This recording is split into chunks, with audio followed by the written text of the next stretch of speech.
Hello बच्चों, इस video में हम सीखने वाले हैं प्रतिरोधों के संयोजन से संबंधित आंकिक प्रश्न या न्यूमेरिकल। देखिए, आपके लिए 3 न्यूमेरिकल लिखे हुए हैं बोर्ड पे, इनको हम सॉल्व करेंगे। सबसे पहले देखेंगे कि किस क्रम में संयोजित हैं, इसके अलावा फिर इनको सूत्र की मदद से इनको सॉल्व करेंगे। सबसे पहले बात करते हैं जो हमारा ए डायग्राम है, सबसे ऊपर वाला, इसको नाम दे देते हैं ए। ये ऊपर वाला इसको दे देते हैं बी और इसको दे देते हैं सी। सबसे पहले बात करते हैं ए परपथ की।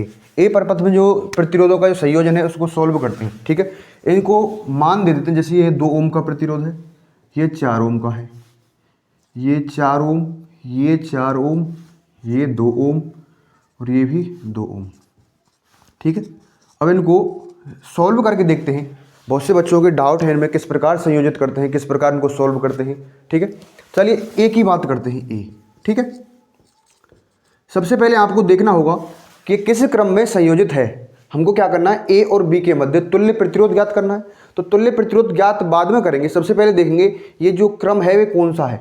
देखिए, यहाँ से धारा बट गई, यहाँ से भी धारा बट गई। ठीक है, तो ये कौन से क्रम में, ये पैरेलल यानी पार्श्व क्रम संयोजन है। पार्श्व क्रम संयोजन के लिए किस प्रकार करते हैं, यहाँ सबसे पहले लिखेंगे ए व वी के मध्य, ए व वी के मध्य पार्श्व क्रम में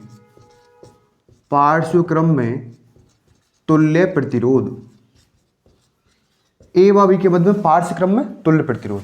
पार्श्व क्रम के लिए सूत्र क्या होता है, 1/r बराबर 1/r1 प्लस 1/r2। ठीक है, यदि हम इसको r1 मान लेते हैं और इसको r2 मान लेते हैं तो सूत्र में मान रख दीजिए, यहाँ पर सामने करके रख देता हूँ। ठीक है, 1/r बराबर 1/r1, 1/r1 कितना है मेरे पास 2 प्लस 1/r2 कितना है मेरे पास, r2 है मेरे पास 4। इसको सोल्व कर देंगे, 1/r1 बराबर एलसीएम कितना आ गया, 4 आ गया। ठीक है, यहाँ से 2 का इसमें भाग दिया, 2 बार गया, 2 का मल्टीप्लाई 1 से किया, क्या आ गया, 2 आ गया, प्लस 4 का 4 में दिया, 1 बार गया, 1 का मल्टीप्लाई कर दिया, कितना आ गया, 1 आ गया, बराबर 3/4। तो आर की वैल्यू कितनी आ जाएगी, आर बराबर 4/3 ओम। ठीक है, ये इस परपथ का तुल्य प्रतिरोध आ गया। इतना भी छोड़ सकते हैं, आगे भी सॉल्व कर सकते हैं। अब देखिए दूसरे डायग्राम की बात करते हैं, वी नंबर की। सबसे पहले देखेंगे इसको हम कि ये कौन से क्रम में संयोजित है और किस किस के मध्य ये प्रतिरोध ज्ञात करवा रहा है। हमें ए और बी के मध्य तुल्य प्रतिरोध ज्ञात करना है। तो ये देखिए, सबसे पहले यहाँ पे जैसे ये 2 प्रतिरोध दिख रहे हैं आपको, ये श्रेणी क्रम में है। ठीक है, श्रेणी क्रम क्या होता है, पहले तार का दूसरा सिरा दूसरे तार के पहले सिरे से। देखिए यहाँ पे ये हो रहा है, ये दोनों श्रेणी क्रम में है, ये दोनों श्रेणी क्रम है। सबसे पहले इसके लिए परिवर्तित चित्र बनाएंगे। परिवर्तित चित्र कैसा बनता है, देखिए इसके साइड में यही बना देते हैं। इसके लिए जो हमारा परिवर्तित चित्र है वो इस प्रकार बन जाएगा।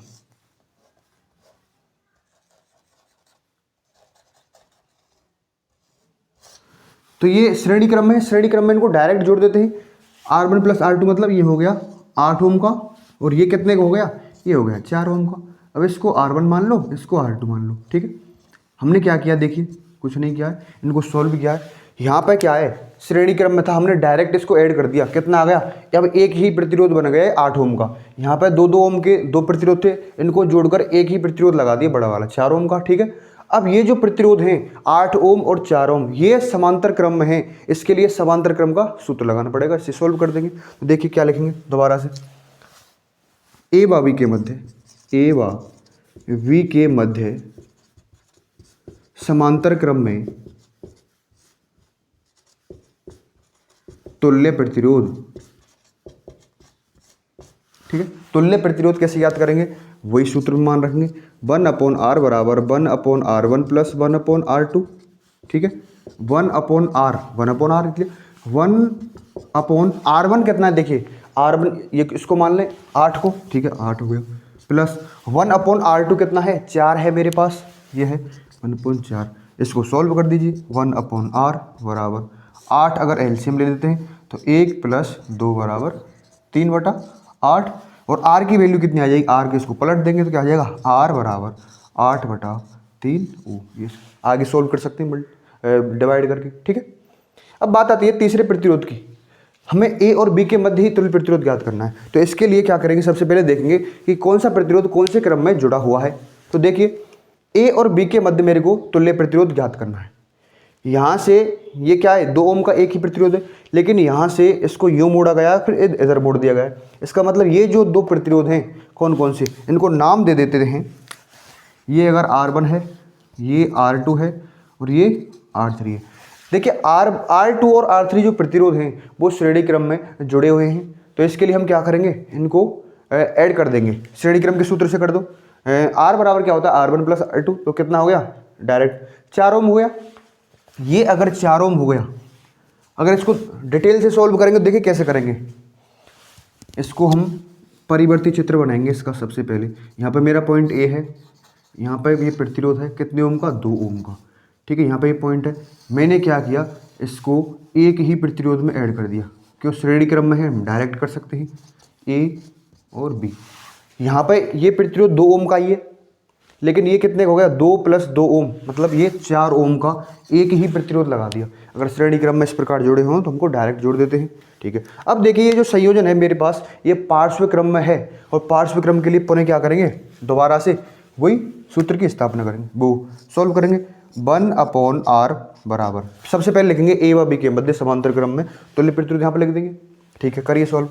1/r कितना है, 1/r है मेरे पास, R1 कितना है 2 ओम, 2 ओम, ठीक है। ये हो गया 2 ओम, ये हो गया 2। अब ले लेंगे 4 को, R2 की जगह कितना ले लेंगे, 4, ठीक है। ये हो गया। अब देखिए सेम क्या आ जाएगा, 1/r बराबर, एलसीएम कितना आया, 4 आया मेरे पास, और ये कितना हो गया, 2 प्लस 1 बराबर 3/4। तो R की वैल्यू कितनी आ जाएगी, समांतर क्रम संयोजन में इसका तुल्य प्रतिरोध कितना आ जाएगा, 4/3 ओम, ठीक है। तो आशा करता हूँ आज की वीडियो में जो भी आपके लिए बताया है वो आपको अच्छे से समझ में आया होगा। आगे इसी प्रकार के न्यूमेरिकल आंकिक प्रश्न समझने के लिए हमारे चैनल को सब्सक्राइब कीजिए। Thank you.